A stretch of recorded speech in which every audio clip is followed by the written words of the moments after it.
How to reset Google Nest Hub step by step. To reset the Google Nest Hub, you first of all have to remove the device from the Google Home application. So launch the Google Home application on a device, locate the Nest Hub icon card. From there, tap the setting gear icon in the top right hand corner, scroll to the very bottom of the page and tap remove device, then tap remove once again to confirm it.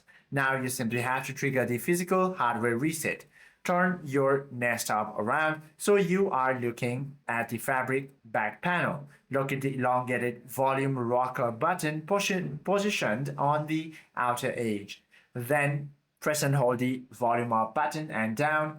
And at the exact same time, keep holding the button continuously for 10 seconds. The screen will display a warning card and the voice assistant will announce you are about to completely reset this device. Release to cancel. Keep holding through the active 10 seconds countdown until you hear a chime and the screen turns white. Now you simply have to wait for reboot and onboarding.